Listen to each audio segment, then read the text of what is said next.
Bienvenue sur votre espace Le Corner, bienvenue sur cette chaîne, donc une chaîne sur laquelle on va parler que foot, on ne va manger que foot, on ne va boire et respirer que foot, donc on va surtout parler d'analyse. Là on est en pleine Coupe du Monde, donc pour ces 16e de finale on va analyser beaucoup de matchs, on va prédire, enfin chercher à prédire du moins pas mal de matchs, donc c'est un peu le concept qu'on a ici. Vous pouvez aller regarder notre Instagram et TikTok sur lequel il y a des formats un peu plus courts, des anecdotes, des petites histoires foot.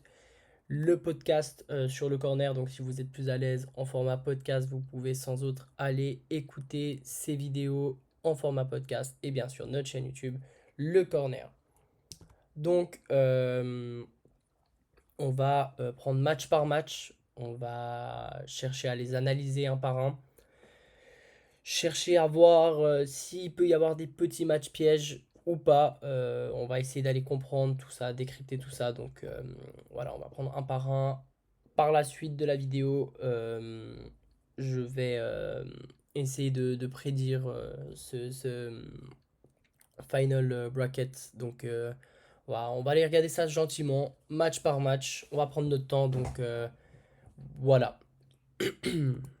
Donc pour le tout premier match, Allemagne-Paraguay.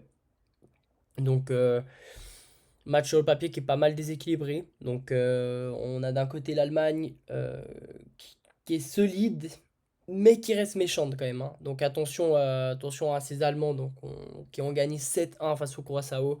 On connaît Nagelsmann, on connaît ses équipes, on sait que il est impitoyable, il est sans pitié.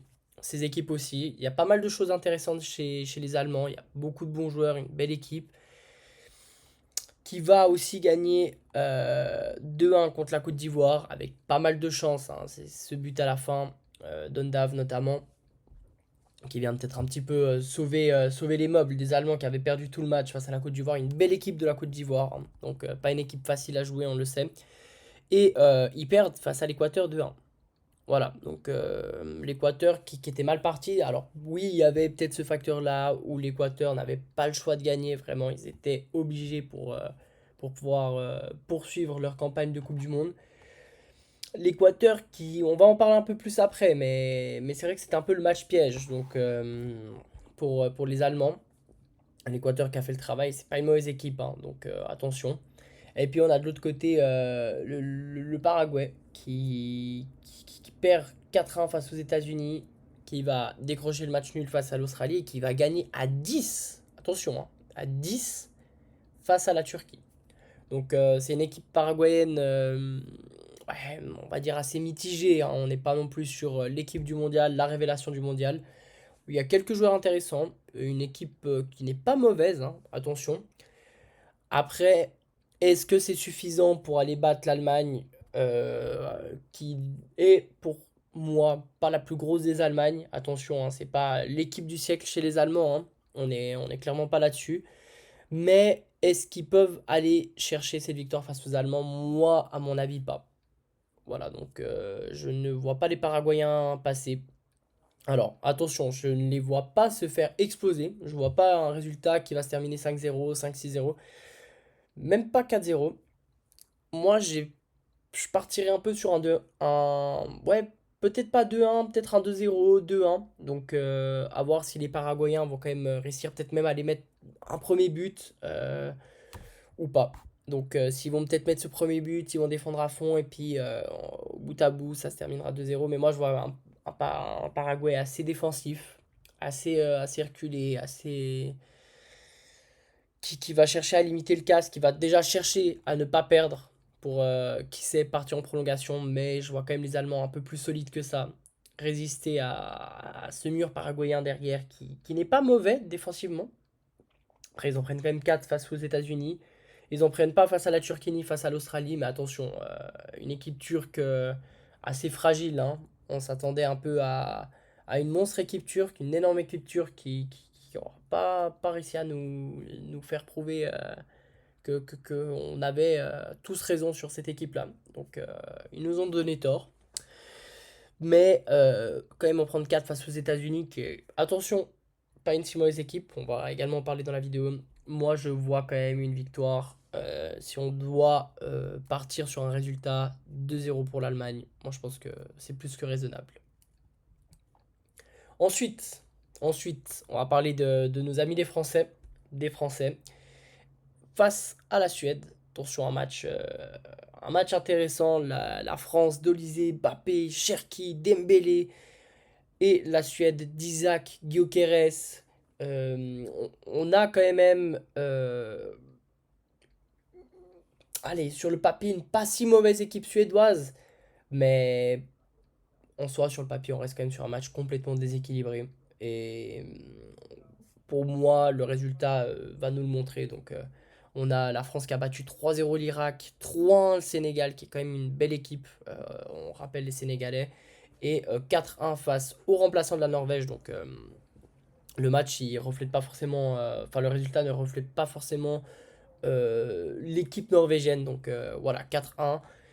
Et de l'autre côté, on a la Suède qui va battre 5-1 la Tunisie.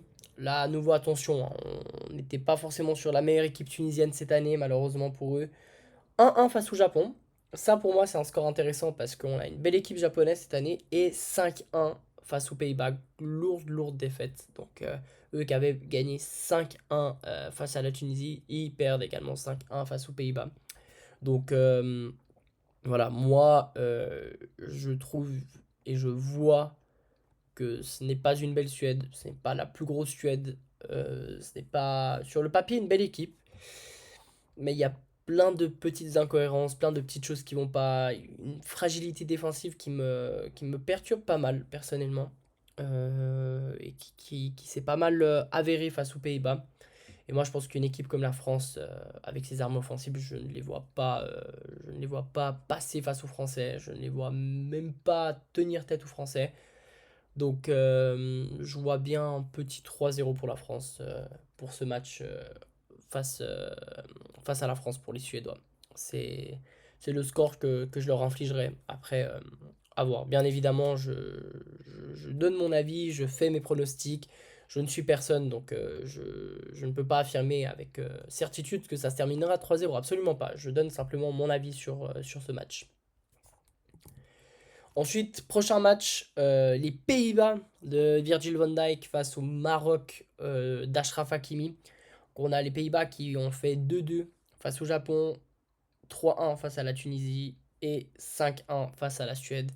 Donc une belle équipe hollandaise, de nouveau sur le papier comme toujours, hein, j'ai envie de dire, les Hollandais, ils ont toujours une belle équipe. Et de l'autre côté, on a le Maroc qui gagne 1-0 face à l'Écosse, 1-1 face au Brésil. Pour moi, en termes de football et de niveau, c'était l'un des plus gros matchs de ce mondial. Donc, j'ai trouvé fantastique. Et victoire 4-2 face à Haïti. Donc, voilà, ils ont eu pas mal de peine face aux Haïtiens, mais bout à bout, ils ont quand même réussi à aller chercher leur victoire. Ils ont quand même réussi à chercher leur large qualification, les Marocains. Donc là, on est clairement sur une des plus belles affiches de ces 16e de finale. Il n'y a aucun doute. Il y a là deux grosses équipes, très solides sur le papier, très solides footballistiquement parlant. Moi, qu'est-ce que j'en pense? Alors moi, honnêtement, sur ce match-là, je vois quand même les Marocains passer. Je vois quand même un Maroc qui est quand même très fort. On l'a pu le voir notamment face au Brésil. Franchement, le match qu'ils ont fait, ça n'aurait pas été démérité, la victoire. Franchement, j'aurais pas crié au scandale. Et on a quand même un Pays-Bas, enfin des Pays-Bas qui sont quand même solides, hein. Attention, on voit vraiment une belle équipe. Mais, mais, je vois quand même ce Maroc passer, honnêtement. Je vois quand même un Maroc qui continue à faire rêver son peuple, qui continue à prouver que c'est de nos jours l'une des plus grandes équipes au monde. On vient peut-être enlever ce scandale de la CAN, mettre en parenthèse ce scandale de la CAN. Parlons Coupe du Monde maintenant. Je trouve que c'est quand même une belle équipe, les Marocains. Il y a aussi un peu cette, ouais, cette chose qu'il y a autour de cette équipe qui les suit un peu depuis 2022, qui les pousse à aller au bout. Franchement, je peux que voir le Maroc et leur souhaiter de passer pour ce match face aux Pays-Bas. Ce sera un match très compliqué, très très très dur. Ça ne m'étonnerait même pas que ce soit un match qui parte aux prolongations, voire au penalty. Mais moi, je verrais le Maroc passer sur un résultat très serré. 3-2, 2-1, euh, voire au penalty. Donc ça, c'est ce que je pense de ce match qui est quand même un gros match, hein, très intéressant. Je pense qu'on va assister à un des plus beaux matchs de ce mondial, avec beaucoup de buts, un peu comme on avait pu le voir entre Pays-Bas-Argentine en 2022. Moi, je pense que je vois ce match-là se profiler ainsi. Ensuite, là aussi, un gros choc entre deux grandes nations foot, deux nations autour desquelles il y a beaucoup d'attentes, hein. On a quand même la Croatie qui nous sort une finale en 2018, une demi en 2022, et le Portugal de CR7. Voilà. Le Portugal de Cristiano Ronaldo qui s'efforce lui-même, et ce pays-là qui s'efforce à aller chercher cette première Coupe du Monde en sacre en Coupe du Monde pour Cristiano et son équipe et ses hommes pour ce Portugal. Et on a ces Croates qui continuent quand même de tenir tête à tout le monde, qui continuent de montrer que oui, on fait partie des plus grands. Voilà, ils l'affirment, ils le montrent. Donc on a un match énorme, énorme, un enjeu énorme pour ces deux nations. Donc moi, qu'est-ce que j'en pense? Qu'est-ce que j'en pense? Alors, à ce niveau-là, moi, je vois quand même alors un Portugal qui m'a pas mal déplu, honnêtement. 1-1 face au Congo. Alors oui, ils ont défendu comme des fous, les Congolais, mais c'est pas une équipe facile, le Congo. Le Portugal, ils prennent quand même ce but, donc oui, j'ai pas mal vu l'argument ressortir, ouais, ils ont beaucoup défendu, mais alors oui, mais ils ont fait leur job. Les Congolais ont fait leur job, ils ont mis leur but, ils se sont défendus, mais ils ont su jouer sur leurs armes, et franchement, je trouve que le 1-1 n'est pas volé. Honnêtement, le 1-1, il est plus que dû. Ensuite, 0-0 face à la Colombie.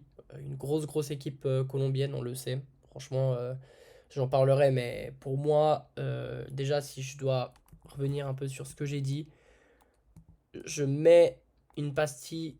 Je vais quand même mettre une pastille sur chaque équipe. Je mets une pastille sur la France, une pastille sur le Maroc.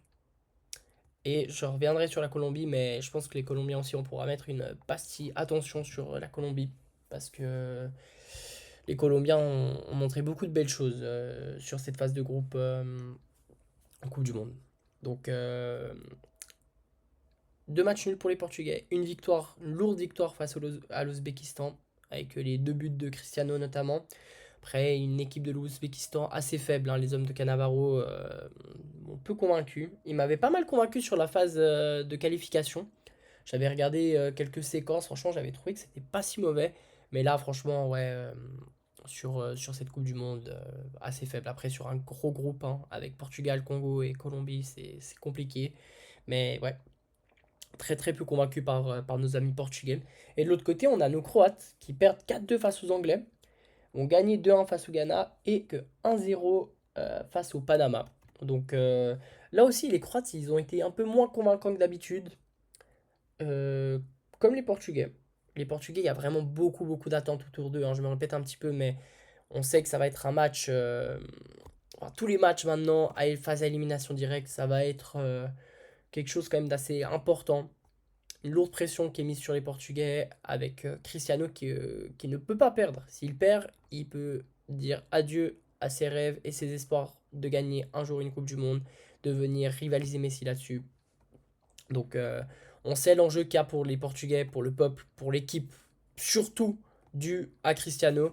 Et bien évidemment l'enjeu de se dire on veut gagner une première Coupe du Monde. On sait que là il y a la génération d'Ori portugaise. C'est toujours eu des belles volées, toujours eu des belles générations, mais là c'est vrai que on arrive peut-être sur une équipe qui est quasiment parfaite à tous les postes. Ils vont en connaître d'autres, hein. Attention, hein, ils vont en connaître d'autres.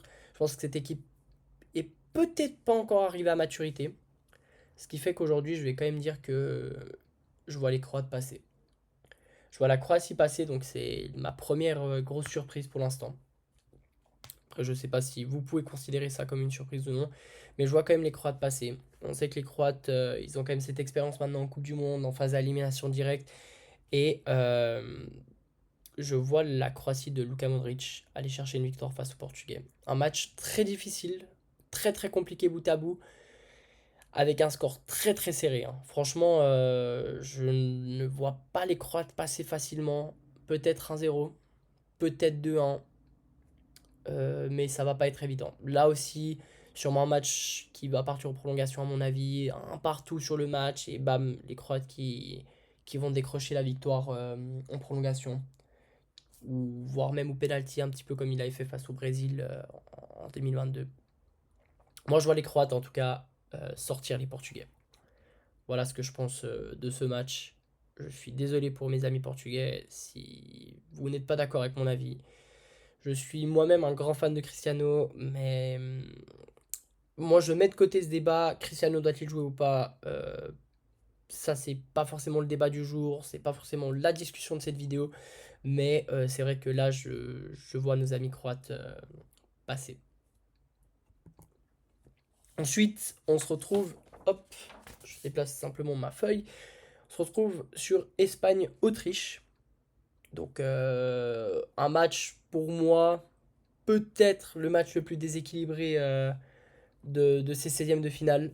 Donc on a une Espagne qui commence mal sa campagne de Coupe du Monde, 0-0 face au Cap-Vert, qui va aller gagner 1-0 face à l'Uruguay avec un match un peu controversé, et une victoire 4-0 face à l'Arabie Saoudite, un grand Yamal durant ce match, une belle équipe, un grand Oyarzabal, donc franchement, voilà, une belle Espagne quand même sur cette phase de poule, un peu moins convaincante que ce que moi je pouvais attendre, je dois quand même dire. Après, c'est clair qu'il y avait beaucoup, beaucoup d'attentes autour de cette Espagne.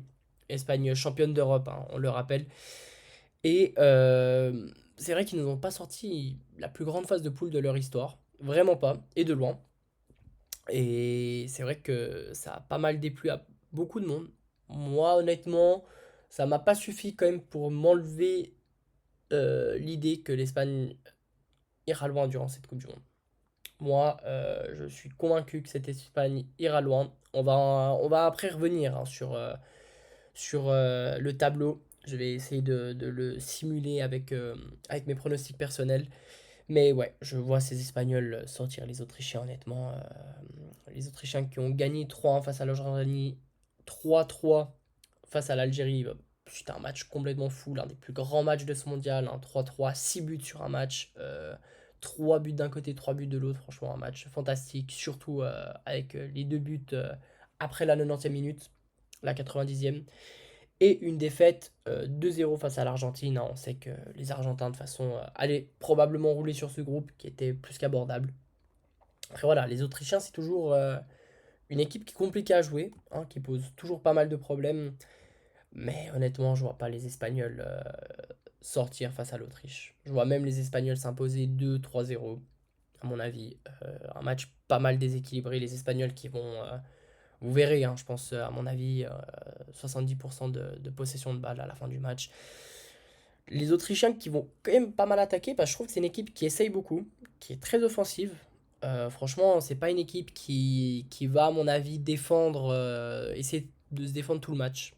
Ils vont essayer, mais je vois clairement une Espagne supérieure, pardon, qui pour moi sortira cette Autriche. Et là on a un beau match. Là, sur le papier, on n'a pas l'un des plus beaux matchs, mais je pense qu'on a quand même un beau match qui va s'annoncer entre les États-Unis et la Bosnie. Alors, un match fermé. Un match fermé, à mon avis, avec d'un côté cette Bosnie qui défend beaucoup. On l'a vu contre la Suisse, qui se sont défendus tout le match jusqu'à la 70e minute, 70e minute. On l'a vu face à l'Italie. C'est une Bosnie solide. Attention, c'est une Bosnie solide derrière. Alors oui, ils en prennent 4 face à la Suisse, mais je les ai franchement trouvés bons derrière, notamment face à l'Italie. Je trouve que c'est une équipe qui se ferme beaucoup, qui défend bien, qui va poser problème aux Américains. Donc juste pour revenir sur leur parcours en Coupe du Monde ou 2, les États-Unis qui gagnent facilement et largement 4-1 face au Paraguay, 2-0 face à l'Australie et qui perdent 3-2 face aux Turcs. Alors après, pour moi, ce 3-2 résulte simplement du fait que les Turcs ne pouvaient pas repartir les mains vides, les mains sans points. Ils ont vraiment peut-être cherché à faire un peu le plus gros match de leur phase de groupe. C'était un peu tard malheureusement. Et on a les Bosniaques qui perdent 4-1 face aux Suisses, 1-1 face au Canada et qui gagnent 3-1 face au Qatar. Donc voilà, là, clairement pour moi, on n'a pas affaire non plus à une immense Bosnie. On a affaire à une Bosnie compliquée à jouer. On a affaire à une Bosnie qui est pas facile à jouer, qui embête pas mal. Mais je vois quand même les États-Unis sortir vainqueurs de ce match. Je vois quand même les États-Unis passer. Des États-Unis qui jouent à la maison, qui jouent une Coupe du Monde chez eux et qui montent en force. Donc moi je vois ces Américains passer face à la Bosnie. Alors, honnêtement, je les vois bien passer sur un score serré aussi. 1-2-0, voire peut-être en prolongation suite à un match où les Bosniaques ont défendu à fond. Et les États-Unis passeront quand même pour moi lors de ce match. Ils sont largement favoris, donc je ne les vois pas sortir face à la Bosnie, honnêtement. Là, désolé, j'ai pas trouvé d'affiche de match pour ce magnifique match pourtant entre la Belgique et le Sénégal. Là aussi, on a affaire à un gros match. On a affaire à une Belgique assez fragilisée hein, depuis sa génération dorée 2018 face à un Sénégal qui est très fort, qui est très très fort. On va de nouveau mettre en parenthèse ce débat de Coupe d'Afrique des Nations. Mais c'est vrai que je les trouve aussi un peu affaiblis. Les Sénégalais, je les trouve un petit peu affaiblis par rapport à ce qu'ils ont pu nous montrer en Coupe d'Afrique, ce qu'ils ont pu nous montrer en préparation, en phase de qualification aussi. Donc là, on n'a pas un match facile. Là, pour moi, c'est pas un match facile à décrypter entre la Belgique et le Sénégal. Donc les Belges qui font 1-1 face à l'Égypte, 0-0 face à l'Iran. Donc deux matchs nuls, deux matchs fermés. Match assez intéressant face à l'Égypte. J'ai beaucoup aimé regarder ce match honnêtement. Face à l'Iran, beaucoup moins. Et après, bah, les Belges, obligés de se qualifier, vont battre 5-1 la Nouvelle-Zélande, qui est, à mon avis, l'une des équipes les plus faibles de ce mondial. Et on a de l'autre côté le Sénégal, qui perd deux de ses trois matchs. Et l'une des rares équipes, voire la seule peut-être, je ne sais pas, je ne veux pas dire de bêtises là pour l'instant, à s'être qualifiée en gagnant qu'un match. En ne passant qu'avec 3 points. Parce qu'ils perdent 3-1 face à la France. Voilà, on en a déjà parlé, une France solide, compliquée. Qui perd 3-2 face à la Norvège. Une grosse Norvège aussi, donc voilà, ils sont peut-être pas forcément tombés dans le groupe le plus simple. Mais eux aussi ont fait que ce groupe était compliqué. Eux aussi, ils sont venus déranger l'équipe de France. Ils sont venus mettre ce but en fin de match qui est venu imposer un peu le doute à l'équipe de France, finalement pas. Mais ils ont quand même fait douter la Norvège d'Erling Haaland. Cette Norvège qui commence à terrasser le plus gros. Hein, on l'a vu en phase de qualification face à l'Italie. C'était incontestable. Ils étaient largement au-dessus. Victoire 3-0 à l'aller en Norvège. Victoire 4-1 à San Siro, un San Siro plein. Donc les Norvégiens, franchement, c'est une grosse équipe. Très très grosse équipe. Donc on peut pas forcément venir taper sur les doigts de nos amis les Sénégalais qui vont aller gagner après 5-0 face à l'Irak. Donc une lourde victoire. C'est aussi peut-être, si je ne dis pas de bêtises, le fait d'avoir mis autant de buts qui ont joué en leur faveur. Donc là on se trouve sur un match assez équilibré, hein, assez compliqué. Franchement, je dirais 50-50. Peut-être 55 Sénégal, 45 Belgique.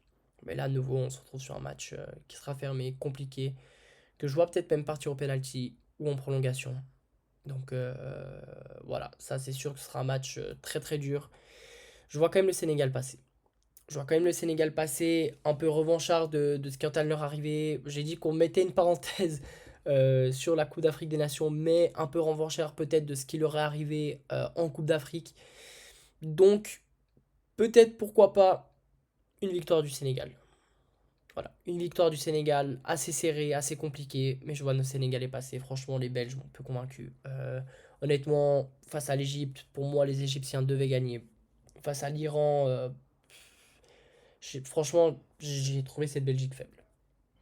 Honnêtement, j'ai trouvé une Belgique faible, donc c'est pour ça que je vais quand même dire que le Sénégal vont passer. Parce que oui, le Sénégal a perdu deux matchs, mais oui, le Sénégal est venu embêter jusqu'à la fin ses adversaires et leur faire mal.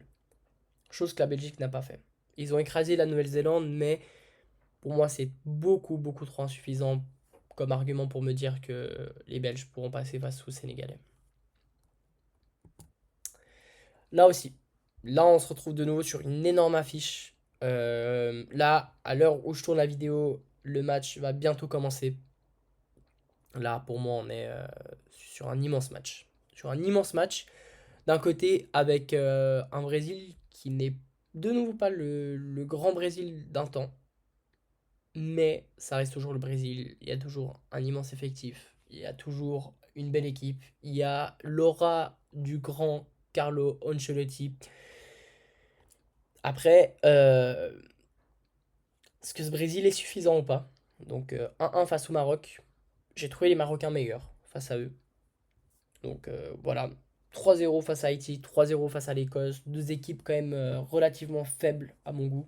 Même les Écossais, l'Écosse de Scott McTominay, qui m'a très peu convaincu. Honnêtement, ils m'ont très très peu convaincu. Pour moi, c'était assez faible. L'Écosse, c'était assez faible, donc ça me paraît plus que normal et qu'évident que le Brésil soit passé.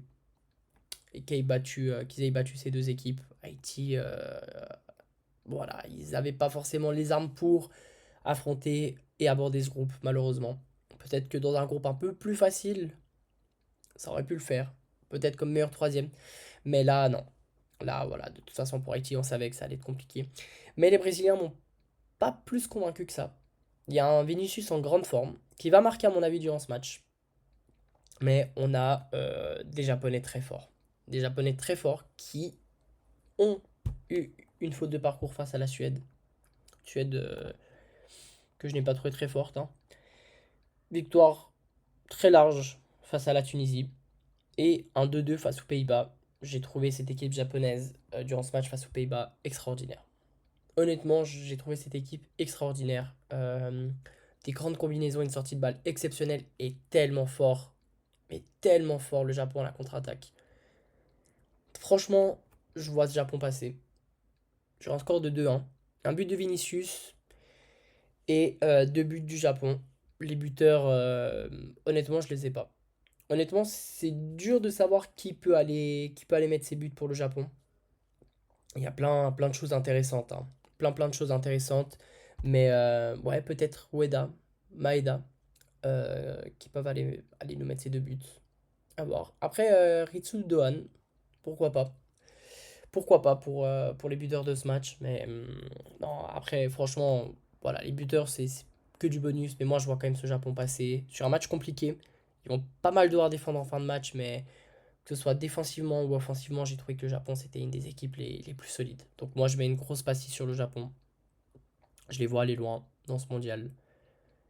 Et je les vois passer face au Brésil. Honnêtement.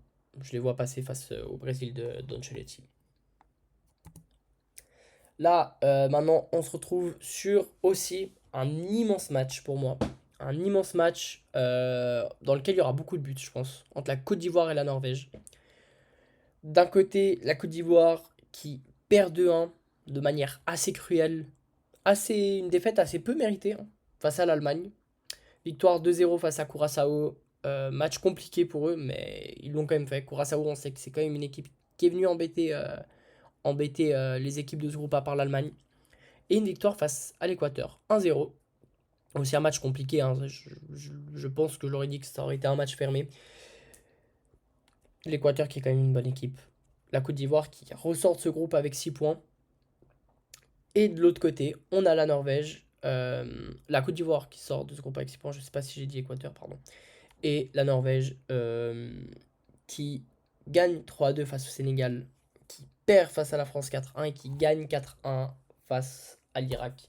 Moi, franchement, je trouve que la Norvège, c'est une équipe très solide. Très, très, très solide. Très solide. Avec des lacunes défensives. Attention, hein. Ils prennent quand même 7 buts sur 3 matchs. Donc 2 face au Sénégal, 4 face à la France, 1 face à l'Irak. Je pense que derrière, il y a pas mal de lacunes. Après, c'était pas l'équipe titulaire face à la France. Ils en prennent quand même 2 face au Sénégal. Mais après l'armada offensive de la Norvège, moi je trouve cette Norvège exceptionnelle. Honnêtement, sur cette Coupe du Monde, je trouve cette Norvège exceptionnelle. On avait beaucoup d'attentes autour d'eux, comme les Turcs. Et franchement, ils sont venus prouver que on avait raison de croire en eux. On avait raison de se dire que oui, ce n'est pas parce que l'Italie était faible qu'ils sont passés. C'est simplement que c'est une belle équipe, une grosse équipe. Et de l'autre côté, la Côte d'Ivoire aussi, hein. De l'autre côté, la Côte d'Ivoire aussi. Une très grosse équipe, hein. Ils battent la France en préparation.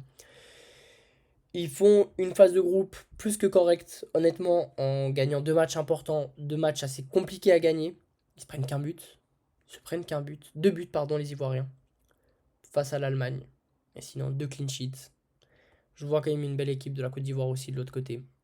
Assez solide. Très très belle équipe. Mais, serait-ce suffisant pour battre la Norvège d'Erling Haaland, de Martin Odegaard, Sørloth, Orsnes? Pour moi, peut-être pas. Sur un festival offensif norvégien, on sait qu'ils aiment attaquer, ils aiment marquer. Surtout Erling Haaland. Je vois un match avec beaucoup de buts.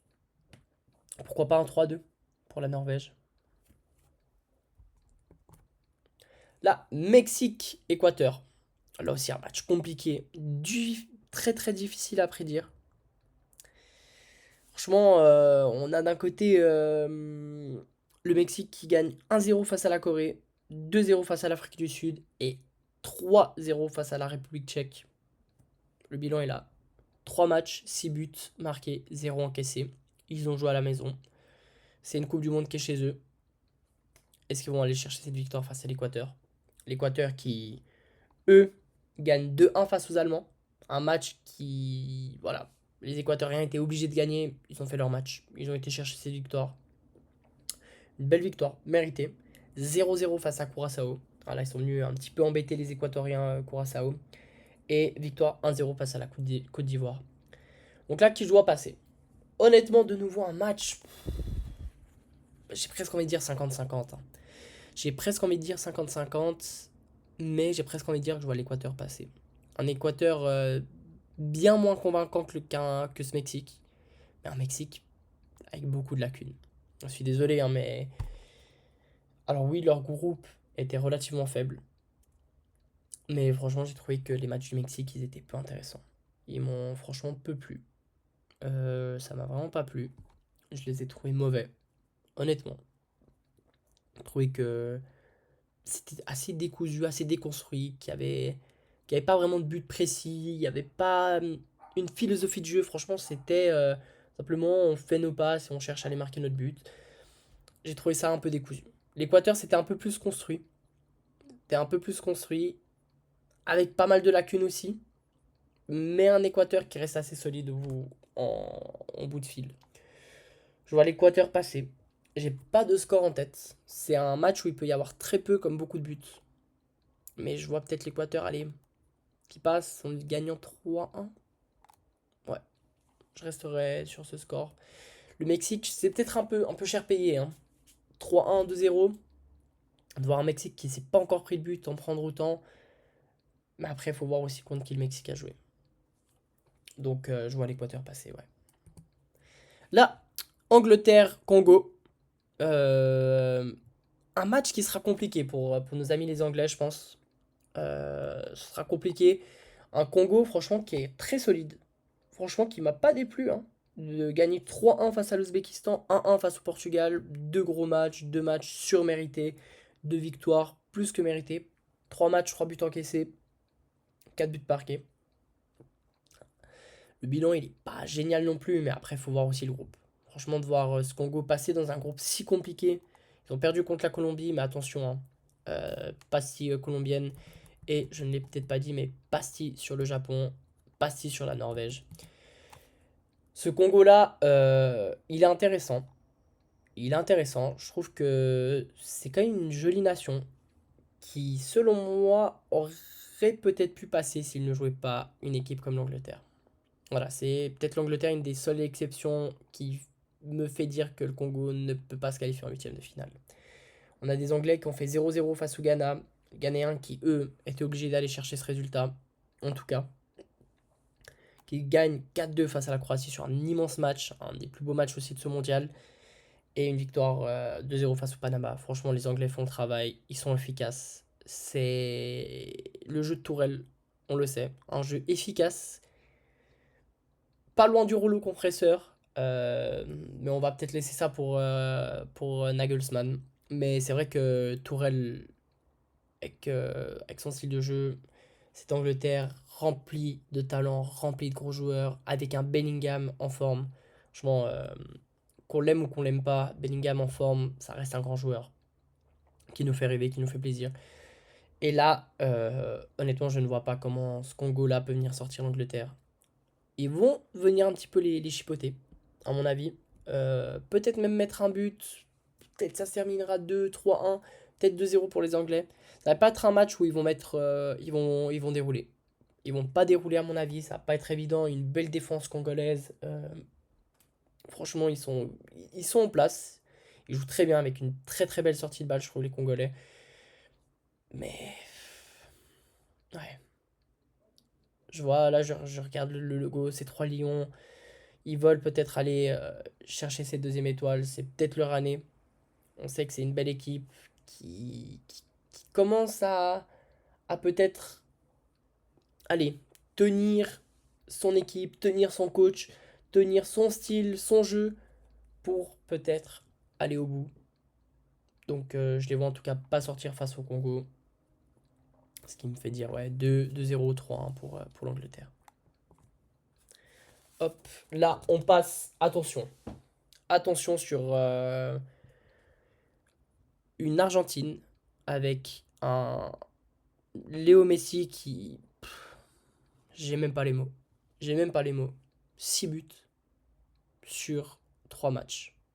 Ratio de 2 buts par match. Si vous voulez juste me rappeler l'âge de Lionel Messi, si je peux vous faire un rappel, il a 39 ans. Moi, que dire de cette Argentine? Je pense que, allez, si on doit faire un panier des 4-5 favoris, Angleterre, Espagne, France, Argentine, euh, peut-être Maroc. Allez, pour moi, euh, c'est l'équipe qui a le plus prouvé, qui a le plus montré qu'ils étaient forts, qu'ils avaient des armes. Une équipe qui était arrivée plus ou moins à maturité en 2022, qui est encore là, stable, avec toujours les mêmes grosses têtes, les mêmes gros noms, les mêmes joueurs qui passionnés par l'idole du peuple, par l'idole d'un pays entier qui a rapporté la troisième étoile qui est orientée vers Lionel Messi et un Lionel Messi qui est plus qu'en forme. Qui est plus qu'en forme, hein. On voit l'Argentine gagner 2-0 face à l'Autriche, 3-0 face à l'Algérie, 3-1 face à la Jordanie. Que dire de plus? 8 buts marqués, 1 encaissé, 6 buts marqués par Messi. Une Argentine plus que forte, plus que solide. Et de l'autre côté, on a un Cap-Vert qui fait 3 matchs nuls, 3 points. Aussi une des rares équipes à être passée avec 3 points. 0-0 face à l'Espagne, 0-0 face à l'Arabie Saoudite et 2-2 face à l'Uruguay. Moi, honnêtement, vu comme je suis en train de vous expliquer les choses, l'Argentine devrait passer, gagner 3-4-0. Mais moi, je pense pas. Moi, je pense pas. J'ai honnêtement trouvé un Cap-Vert plus qu'intéressant. Très compliqué à jouer. Très, très, très, très, très compliqué à jouer. Qui défend extrêmement bien. Franchement, défensivement, le Cap-Vert, je les ai trouvés franchement magnifiques. J'ai pris beaucoup de plaisir à les regarder jouer, même si, voilà, j'ai parlé avec pas mal d'amis espagnols qui m'ont dit, ouais, non, c'était dégueulasse, on a regardé notre équipe attaquer pendant 90 minutes, mais moi, je suis pas d'accord. J'ai trouvé quand même un Cap-Vert qui défendait extrêmement bien et qui était très fort à la contre-attaque. Ils ont donné quelques frayeurs aux Espagnols. Franchement, s'ils gagnaient, ça m'aurait pas étonné. À la fin du match, on me dit 1-0 pour le Cap-Vert face à l'Espagne. Je crie de nouveau pas au scandale. Donc, moi, là, sur ce match-là, je pense que j'annonce une immense Argentine, mais aussi un immense Cap-Vert. Ce qui me fait dire que je pense que sur le parcours des Argentins, ce sera leur match piège. pense que c'est le match où ils vont avoir le plus de difficultés. Je vois en tout cas à la fin du match un 0-0 ou un 1 partout, mais je vois ce match partir en prolongation. Je vois ce match partir en prolongation. Donc, on verra bien. On verra bien après qui sortira de ces prolongations. Une fois en prolongation, j'ai envie de dire 50-50. Donc, moi, je reste sur mon 0-0, sur mon 50-50. Je vous laisse me dire dans les commentaires qui vous voyez passer quand même à la fin de ce match entre Argentine et Cap-Vert. Qui pour moi sera un des matchs surprises de ces 16e de finale, parce qu'il faut quand même qu'il y ait des surprises. À vous de me dire. Là, on se retrouve sur Australie-Égypte. Donc, l'Australie qui a fait 0-0 face au Paraguay, perdu 2-0 face aux États-Unis, qui gagne 2-0 face à la Turquie. Et en face, une Égypte qui fait un partout face à la Belgique, 3-1 face à la Nouvelle-Zélande et 1-1 face à l'Iran. 5 points pour nos amis égyptiens, pour les hommes de Mohamed Salah. Voilà, un match qui n'est pas si alléchant que ça pour moi, sur le papier. En termes de jeu non plus. Honnêtement, en ayant regardé les deux équipes, les Australiens m'ont peu convaincu, les Égyptiens beaucoup plus. Surtout le match contre les Belges, je les ai trouvés très forts. Très très très très forts. Ils ont beaucoup attaqué face aux Belges. Ils se sont procuré un tas d'occasions. Et un tas d'occasions qui étaient très très proches du but. Honnêtement, je vois les Égyptiens passer sur le score de 3-1. Ouais, je vais pas plus m'attarder sur ce match, il m'intéresse pas trop. Honnêtement, je pense que c'est le match qui me hype le moins. Suisse-Algérie, là aussi un match compliqué, hein. Très très compliqué à décrypter.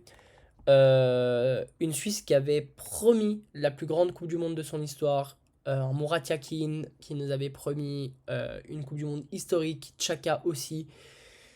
Et de l'autre côté, une Algérie qui de nouveau revient à la Coupe du Monde, mais qui s'efforce toujours à, à passer ses matchs. Passer ses matchs à phase d'élimination directe. On sait à quel point c'est dur pour nos amis algériens. Je crois que ça ne leur est jamais arrivé de passer. Les Suisses, peut-être depuis 54, 58. J'avais vu la stat, mais honnêtement, je ne veux pas dire de bêtises, je ne veux pas dire de mauvaises infos. C'est dur. Pour ces deux équipes-là, c'est dur de passer des matchs à élimination directe. On a une Algérie qui a quand même eu un sacre durant la CAN il y a quelques années. Une Suisse, malheureusement, qui n'a pas gagné grand-chose, mais, mais, qui sort l'Italie à l'Euro 2024, qui fait une campagne tout simplement historique durant l'Euro en 2021, qui sort la France sur une remontada vraiment historique, avec un penalty raté même de Rodriguez. Ils font 3-3, ils gagnent au penalty avec un Sommer XXL, le but de Gavranovic, une Suisse vraiment, waouh, une belle Suisse. Honnêtement, la Suisse de Sommer cette année-là, en 2021, m'avait plus que convaincu. Et ils me font dire depuis ce jour-là que c'est vraiment une équipe qui est compliquée à jouer. Vraiment une équipe qui est compliquée à jouer. Ils avaient failli sortir l'Espagne en quart de finale.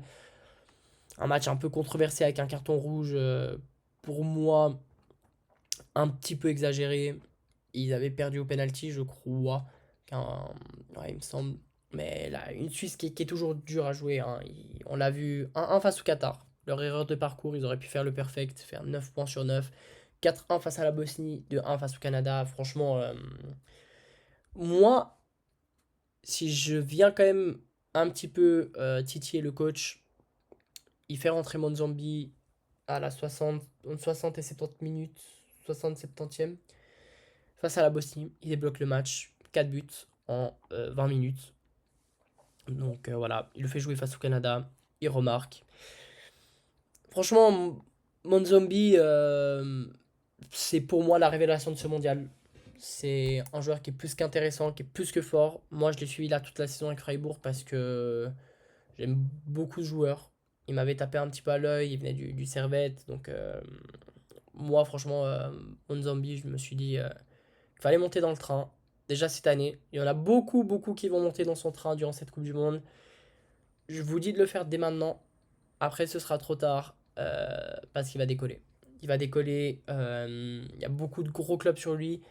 Peut-être des clubs un peu trop gros. Attention, j'ai vu le Paris Saint-Germain, le Bayern, qui serait à son niveau, mais est-ce qu'il lui offrirait le temps de jeu mérité? Il y a quand même des gros noms, des grosses têtes devant, et voilà, c'est quand même compliqué du jour au lendemain d'enlever certains joueurs de certains effectifs. Donc voilà, ça reste un débat à part de nouveau. Mais ouais, Monzambi, cette Suisse de Monzambi, je la trouve quand même un petit peu surestimée par rapport à ce qu'ils nous ont vendu. Mais justement, je pense que la Suisse devient vraiment la Suisse qu'elle est du moment qu'elle joue les phases à élimination directe. Une Algérie un peu moins convaincante, hein. 3-3 face à l'Autriche, match historique de nouveau, incroyable. 2-1 face à la Jordanie que j'ai trouvé extrêmement faible. Et tu perds 3-0 face à l'Argentine. Moi, honnêtement, je trouve pas une Algérie fulgurante. Je trouve pas une Algérie qui va nous faire rêver durant ce mondial, qui va aller en quart de finale, qui va faire rêver tout le monde. Mais je vois plutôt une Suisse qui va nous faire rêver. Donc, je vois cette Suisse passer face à l'Algérie. De nouveau sur un score tellement serré. Peut-être un 1-0, un 2-1. Peut-être aux prolongations, penalty. Il y a tellement de matchs serrés, il y a tellement de matchs serrés que c'est compliqué. C'est très compliqué à décrypter, mais ouais, je les vois passer. Je vois les Suisses passer. Je pense qu'ils vont nous faire rêver. Et il faut croire en cette équipe suisse qui, pour moi, nous a pas vendu un mondial historique pour rien. Et enfin, ce dernier match à élimination directe. Colombie-Ghana. La Colombie, moi, je le dis depuis avant. Attention, pardon. J'ai peut-être oublié une pastille. Ouais, bah je mets la pastille du coup. Petite pastille là sur l'Angleterre, pastille sur l'Argentine, pastille sur la Suisse. Alors, pas une pastille en or, peut-être pastille en argent sur les Suisses. Et là, je viens mettre une pastille sur la Colombie que j'ai trouvé extraordinaire. Ils se sont pris qu'un but sur la phase de poule. Ils ont gagné 1-0 face au Congo, 0-0 face au Portugal, 3-1 face à l'Ouzbékistan. Ils sortent d'une finale de Copa. Moi, je trouve cette Colombie très forte. Très, très, très, très forte. Plus que convaincante. Ils m'ont personnellement plus que convaincu. Je mets une pastille en or aussi sur eux. Pas en argent comme la Suisse. Je mets une pastille en or sur cette équipe de la Colombie. Je les trouve extraordinaires. On a de l'autre côté le Ghana qui a fait 0-0 face à l'Angleterre. Un match qu'ils étaient obligés.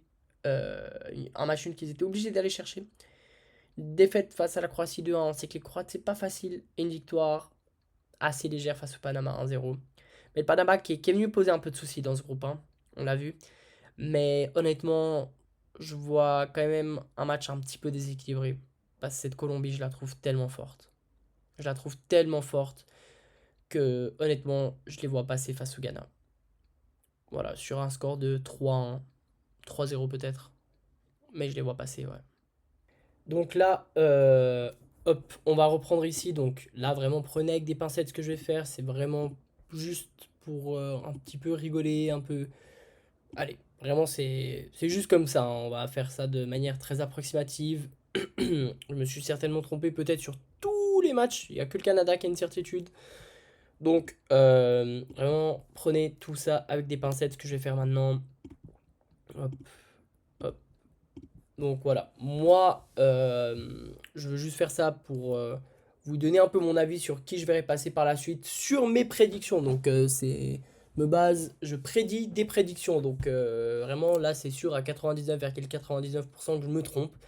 Donc voilà, mais là c'est juste pour moi. Donc je vais vraiment pas analyser en profondeur parce que comme j'ai dit, ce sont des prédictions de prédictions.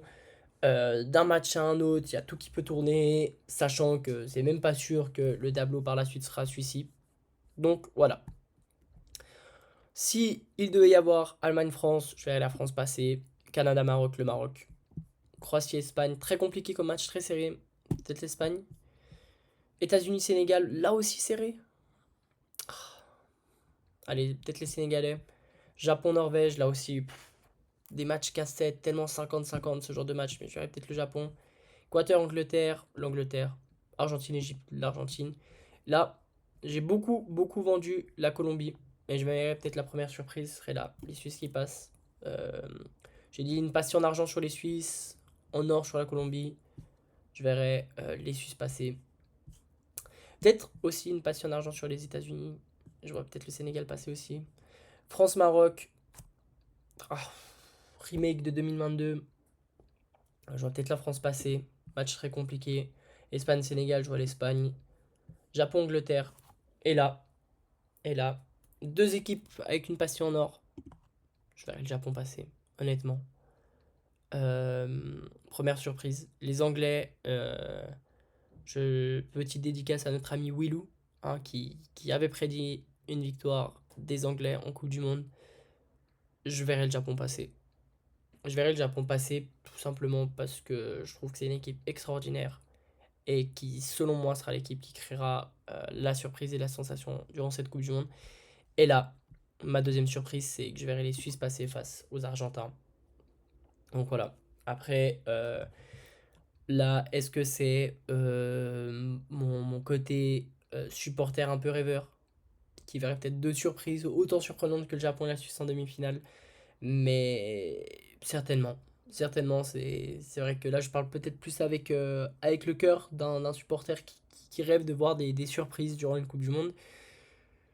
Mais ouais, je serais peut-être pas étonné de voir une demi-finale Japon-Suisse ici. Et de l'autre côté, on aurait France-Espagne. Je verrais l'Espagne passer. Et là, je verrais peut-être les Japonais passer. Qui je verrais pour l'instant gagner cette Coupe du Monde? Je vois toujours l'Espagne. Après, vraiment, comme je l'ai dit, on l'a fait pour le fun, on l'a fait en tant que rêveur. Donc, prenez vraiment ce tableau avec des pincettes. Je verrais quand même les Français troisième. Peut-être que je me trompe complètement. Ce sera le Ghana en finale face à la Suède. Qui sait? Peut-être que je me trompe complètement, mais pour l'instant, j'en reste là. J'en reste là sur mes prédictions par la suite. Mais voilà, comme j'ai dit, j'ai prédit mes propres prédictions, donc vraiment, vous attardez pas là-dessus. Là, c'était vraiment la petite parenthèse, vraiment les grands guillemets de cette vidéo. Donc, vraiment, prenez ça avec des pincettes. Donc voilà, cette vidéo, mes amis, touche à son terme. N'hésitez pas à venir me soutenir sur mes réseaux sociaux, le corner.foot sur Instagram, le corner.football sur TikTok, le corner sur YouTube et le corner sur Spotify. Bien sûr, Spotify, c'est si vous ne voulez pas regarder la vidéo, vous pouvez l'écouter en format podcast. Ce serait aussi chouette, franchement, dans le bus, le métro, le train, même dans la voiture en allant au travail, en cours le matin, comme vous voulez, ou vous pouvez également l'écouter le soir avant de dormir pour vous détendre. Je ne sais pas si la vidéo vous détendrait ou si elle vous énerverait justement. Donc voilà, mais vraiment, n'hésitez pas à m'envoyer un petit peu de force simplement en allant vous abonner à mes réseaux sociaux. Ce serait vraiment génial. On parle vraiment de petites anecdotes sur Instagram et TikTok et on fait des formats plus longs sur Spotify, YouTube. Donc je viens de commencer, c'est pas facile de se lancer. J'espère que quand même la vidéo vous aura plu. Ce sont mes avis. Ils sont peut-être désastreux à vos yeux. J'espère tout de même que vous les respecterez. Bien sûr, n'hésitez pas à venir débattre dans l'espace commentaire, à me donner plein de conseils. Je suis plus que preneur. Donc n'hésitez pas vraiment à lâcher peut-être un petit like, un petit abonnement sur mes réseaux sociaux, voire même sur un réseau social. Ça me donnerait beaucoup de force, ça m'encouragerait à continuer. Et vous inquiétez pas, je prépare plein de projets, plein de vidéos, plein de concepts. On va essayer de développer ce média, cet espace foot. Et le but, c'est de se faire kiffer, de vous faire kiffer. Donc vraiment, merci beaucoup d'être resté jusque-là. À tout bientôt sur l'espace corner dans lequel on respire, on mange, on dort et on boit foot. Allez, ciao ciao, à bientôt.